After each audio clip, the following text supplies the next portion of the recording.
Bismillahirrahmanirrahim. Assalamualaikum warahmatullahi wabarakatuh. Kami daripada kumpulan 1 ingin membentangkan tajuk 7 iaitu Surah An-Nur ayat 58 hingga ayat 62. Saya Muhammad Aiman bin Emilan dan rakan satu grup saya yang lain ialah Nur Amirah binti Azman, Nur Alisha binti Ahmad Tarmizi dan Nur Anisha binti Azhari.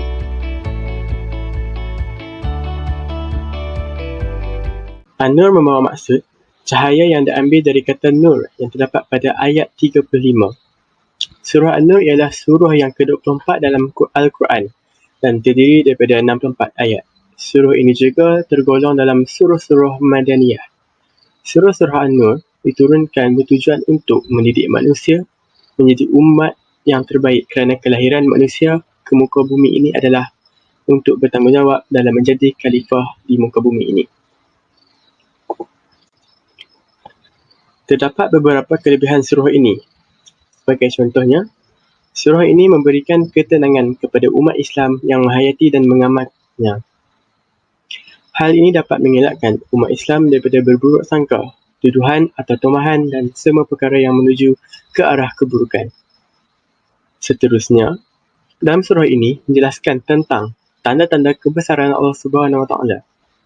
Oleh itu, umat Islam yang mengamal surah ini akan sentiasa mendekatkan diri kepada Allah Subhanahu Wa Taala, seperti melakukan ibadah dengan sempurna untuk mendapatkan ganjaran pahala yang dijanjikan oleh Allah Subhanahu Wa Taala. Selain itu, dengan mengamalkan surah ini, kita dapat melindungi harta dan keluarga daripada sesuatu yang buruk. Abi Abdullah berkata, lindungilah harta dan kemaluan anda dengan membaca surah An-Nur dan lindungilah wanita anda dengannya pula. Kerana sesungguhnya barang siapa yang membacanya, iaitu surah An-Nur, secara istiqamah setiap hari atau setiap malam, maka ia tidak akan melihat keburukan pada ahli keluarganya hingga ia meninggal. Lalu ketika ia meninggal, maka 1000 malaikat akan mengikutinya. Mereka berdoa dan memohon keampunan kepada Allah Subhanahu Wa Taala untuknya hingga ia dimasukkan ke dalam kuburnya. Thawabul Amal 138.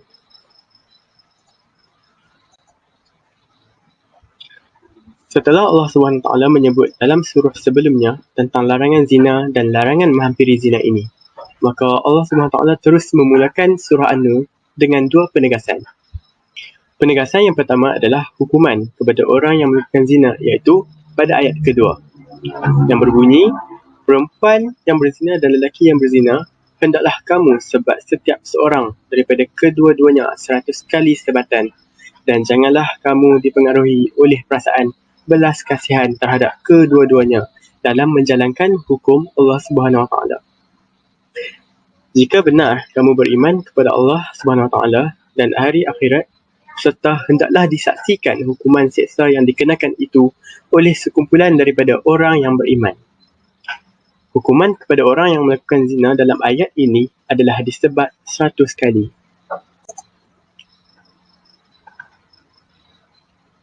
Penegasan yang kedua adalah bersangkutan dengan langkah-langkah pencegahan zina. Apabila Islam mengharamkan sesuatu, maka pintu-pintu ke arahnya ditutup supaya manusia tidak terjebak. Contohnya, dalam pengharaman arak, Islam juga menetapkan arak tidak boleh dijual di merata-rata kawasan yang menjadi tempat duduk majoriti umat Islam. Larangan ini dikecualikan di kawasan kediaman orang bukan Islam. Sekian, itu sahaja daripada saya. Terima kasih.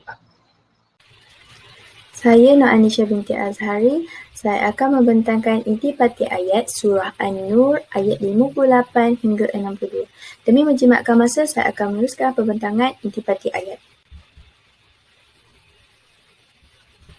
Ayat ke-58, Allah mengajar orang-orang beriman adab-adab yang mulia dan hukum-hukum yang bijaksana, iaitu harus meminta izin ketika dalam rumah agar dapat menjaga penutupan aurat. Seterusnya, Allah memerintahkan pada umatnya dengan tegas agar para lelaki, perempuan dan anak-anak yang belum baligh untuk meminta izin sebelum masuk ke ruangan privasi orang tua mereka pada 3 waktu. Waktu tidur siang sebelum solat subuh, waktu siang ketika mereka tidak berpakaian untuk tidur siang, dan waktu setelah solat Isyak ketika bersiap dan saat tidur malam. Hal ini kerana kemungkinan mereka tidak menutup aurat pada ketiga-tiga waktu ini. Di samping itu, selain daripada 3 waktu ini, mereka boleh masuk tanpa meminta izin kerana mereka adalah pembantu yang sering keluar masuk dan sudah menjadi sebagai kitaran hidup. Okey, ayat ke-59. Ayat ini menceritakan anak-anak yang sudah baligh perlu meminta izin setiap masa apabila ingin masuk ke tempat privasi ibu bapa mereka. Hal ini kerana mereka sudah mempunyai pemikiran yang matang dan boleh membezakan sesuatu perkara mana yang baik, mana yang buruk. Okey. Nanti pada ayat ke-60. Ayat ke-60 menceritakan wanita-wanita yang sudah tua atau menopause dan tidak ingin berkahwin lagi kerana memamah usia yang tua dan tidak akan berdosa sekiranya mereka tidak menutup aurat dengan sempurna. Misalnya tidak memakai tudung atau selendang dengan syarat mereka tidak menunjukkan perhiasan yang dipakai seperti gelang kaki dan sebagainya. Walau bagaimanapun, jika wanita-wanita tersebut menutup aurat seperti memakai tudung atau selendang, lebih sejuk mata memandang. Oleh hal yang demikian, menutup aurat sekaligus dapat meningkatkan kehormatan diri kepada wanita tersebut. Okey. Ayat ke-61.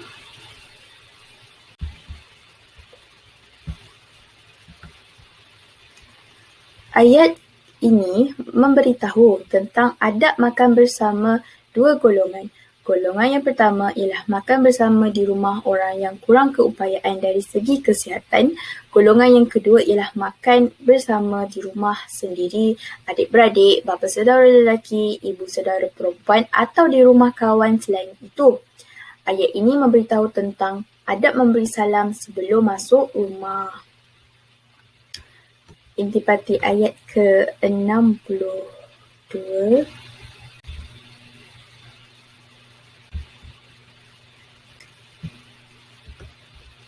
Ayat ke-62 menceritakan tentang adab meminta izin sebelum meninggalkan sesuatu pekerjaan bersama ahli kumpulan atau di dalam suatu majlis. Ini juga merupakan etika yang diajarkan oleh Allah SWT kepada hamba-hambanya yang beriman. Sebagaimana Allah telah memerintahkan umat Islam untuk meminta izin apabila hendak masuk ke rumah orang lain. Begitulah juga Allah SWT memerintahkan mereka meminta izin apabila hendak pergi meninggalkan sesuatu majlis atau sesuatu pekerjaan. Hal ini dapat menguatkan disiplin umat Islam yang sedang berkembang. Banyak kerja untuk mengembangkan Islam diperlukan dan kalau disiplin kurang, maka akan mengganggu perjalanan dakwah.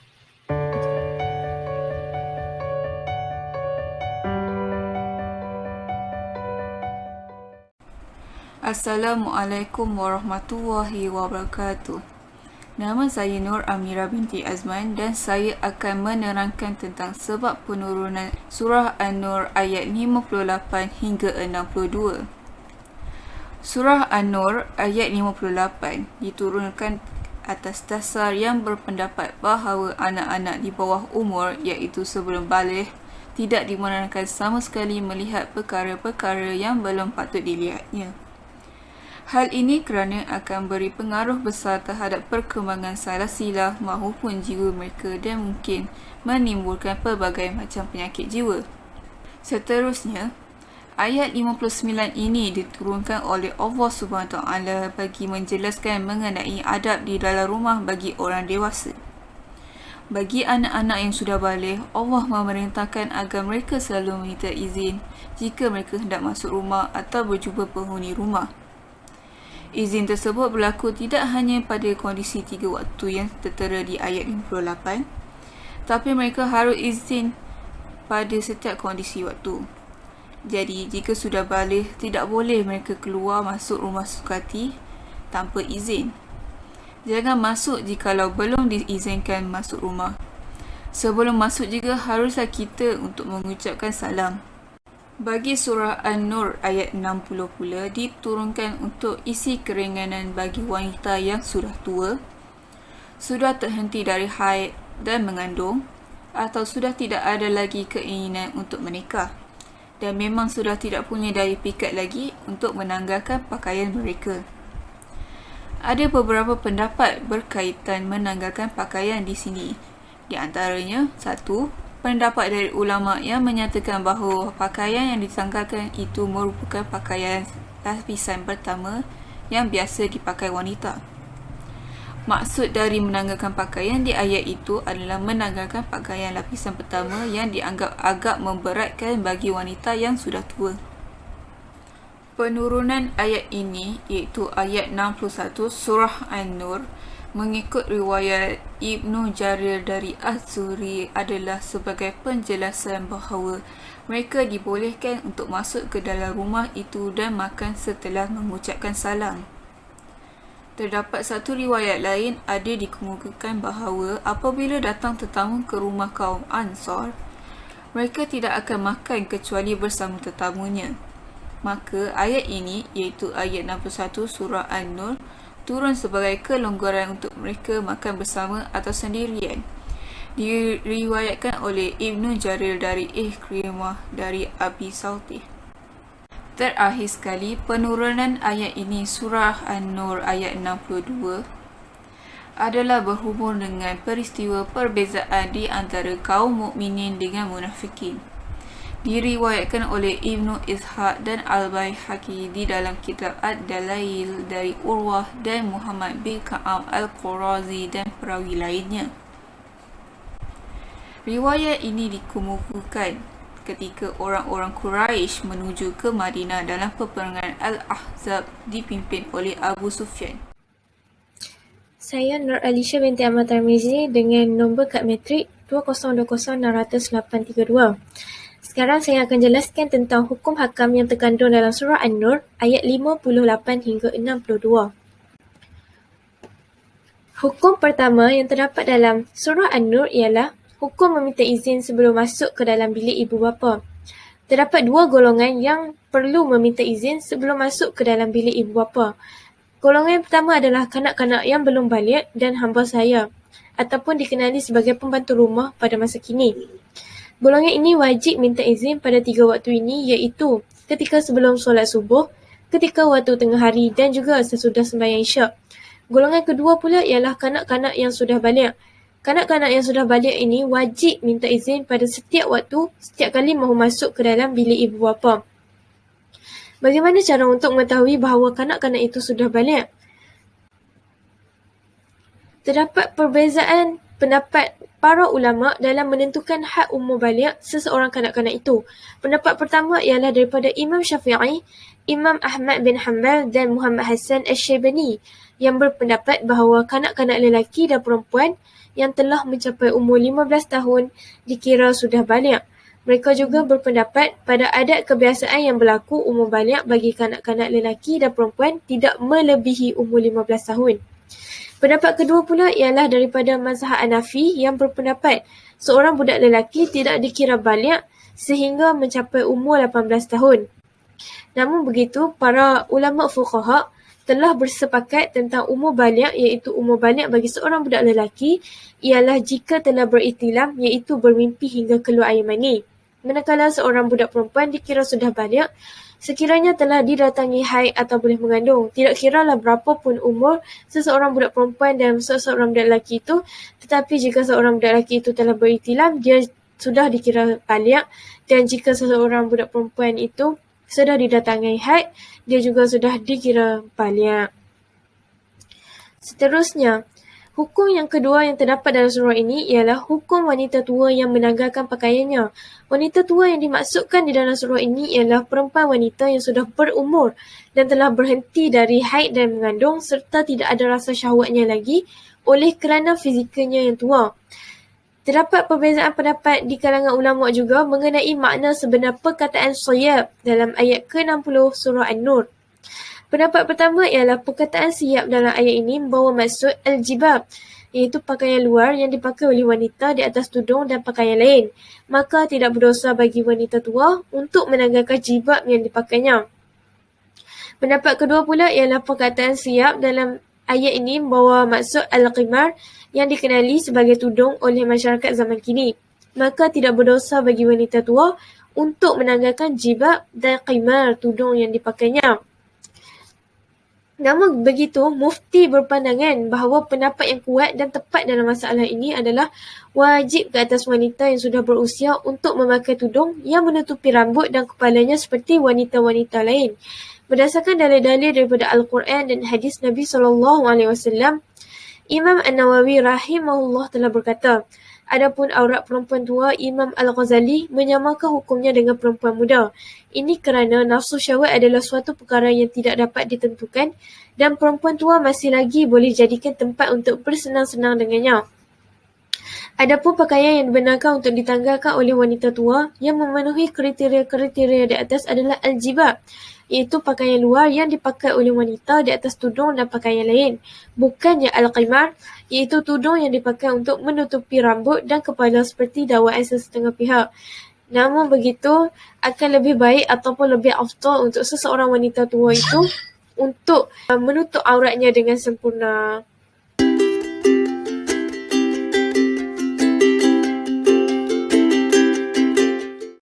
Yang terakhir sekali adalah pengajaran ayat yang kita boleh ambil dari surah An-Nur ayat 58 hingga 62 ialah etika di rumah termasuk sama ada tetamu itu dari kalangan lelaki atau perempuan. Tidak kira tetamu itu budak kecil atau telah dewasa, sama sahaja. Antara etikanya tidak boleh masuk dengan sembrono sahaja ke sana sini. Mereka tidak boleh terus masuk ke dalam bilik tuan rumah melainkan setelah meminta izin pada waktu-waktu tertentu. Hal ini untuk mengelakkan perkara-perkara yang tidak dijangka mereka. Surah ini juga menyebut berkaitan tentang zina dan cara bagaimana mengelak zina itu dari terjadi. Selalunya zina itu bermula dari mata setelah melihat sesuatu yang tidak patut. Maka pandangan mata haruslah dijaga. Untuk menjaga mata dari terlihat sesuatu yang tidak patut, kita haruslah mematuhi hukum surah yang telah disediakan dengan sempurna. Sekian, terima kasih.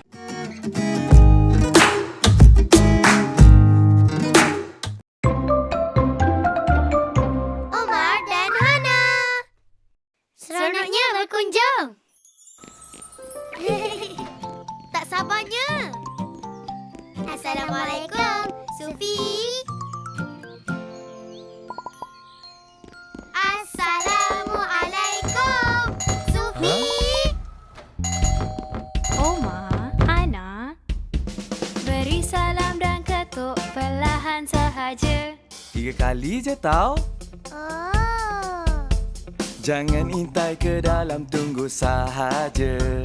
Sebentar ya semua, kami sedang siap. Marilah masuk. Semua silakan duduk. Terima kasih. Mari jaga adab bila melawat. Jaga barang mereka, ianya bukanlah milik kita. Wah, sedap je semua makanan. Terima kasih banyak-banyak, jemput makan lagi. Alhamdulillah. Omar, Hana, jom main sama-sama. Jom. Sufi, Hana nak main yang tu boleh? Tapi Sufi pun nak main ni. Alah, bolehlah. Rendahkanlah suara, tak perlu berebut. Hormati tuan rumah, itu Sufi punya. Pinjamkanlah mainan, tak perlu berebut. Utamakan tetamu, mainlah sama-sama. Seronoknya, mari jaga adab bila melawat. Jaga barang mereka, ianya bukanlah milik kita. Wah, seronoknya bila beradab. Terima kasih banyak-banyak, jemput datang